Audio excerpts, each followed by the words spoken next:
Les perspectives d'affaires économiques post-électorales au Zimbabwe sont rageuses. La communauté d'affaires du pays espère que le président élu Emmerson Mnangagwa tiendra sa promesse de transformer l'économie. Avec Mnangagwa à la barre, il y a déjà un intérêt significatif de la part des investisseurs dans le pays depuis le nouveau régime et l'on en attend encore plus au cours de cette période post-électorale. Nous pensons qu'avec l'arrivée du nouveau gouvernement, la confiance s'installera probablement.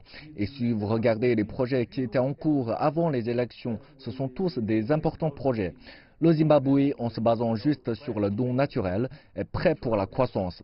Si les Zimbabwéens ne sont pas capables d'y parvenir, alors d'autres devront venir investir et créer des entreprises. Mnangagwa était responsable des affaires économiques du pays sous Mugabe. Il s'est engagé pour que l'économie passe à un statut de classe moyenne d'ici 2030. L'économie zimbabwéenne a été en crise. Le secteur manufacturier a été l'un des secteurs les plus touchés, mais à présent l'industrie commence à renouer avec la croissance.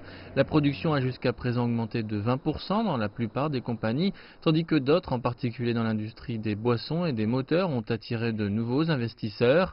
Avec le mantra zimbabwéen ouverture pour les affaires, les économistes projettent une croissance industrielle de 4,5 à 6%. Le pays d'Afrique australe dispose de grandes ressources naturelles et ses principales perspectives reposent sur les secteurs miniers et agricoles. Il se concentre également sur l'apport de valeur ajoutée pour générer plus de revenus et créer de l'emploi.